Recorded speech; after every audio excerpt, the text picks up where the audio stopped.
Et la troisième chose, c'est comment on taille un concombre. Déjà, est-ce qu'il faut le tailler? Ou alors, tu vas couper des tiges secondaires, ce qu'on appelle aussi des gourmands, comme pour les tomates. Alors, botaniquement parlant, ce ne sont pas des gourmands, mais des tiges secondaires. Le mot gourmand est traditionnellement utilisé en jardinage comme un raccourci. J'espère que vous me pardonnerez cet abus de langage. Alors, c'est quoi un gourmand? Eh ben, comme pour la tomate, on va identifier le tronc principal. Tiens, viens voir que je te montre. Là, tu vois, tu as le tronc, là, ça a déjà été taillé en bas.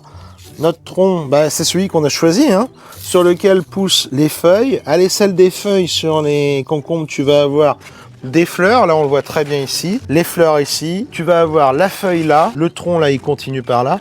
Et là, justement, tu as une branche secondaire. Un gourmand, typiquement. Mais si on vient voir ici, c'est très parlant. Alors, sur la tige secondaire, vous allez me dire, ouais, mais il fait des fruits aussi.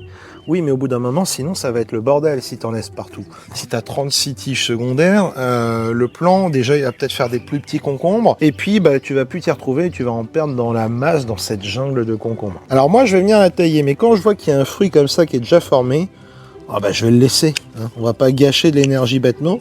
Donc il va faire ce fruit-là et puis bah, après il va se concentrer sur les autres le long du tronc. À partir du milieu fin de saison, fin juillet, fin août, là on peut se permettre de laisser plusieurs tiges secondaires pour avoir un peu de fruits de dernière minute si vous voulez. Mais au démarrage, pour avoir un beau plan en début de saison, bah, on fait un petit effort quand même. La petite astuce bonus, c'est pour les maladies du concombre,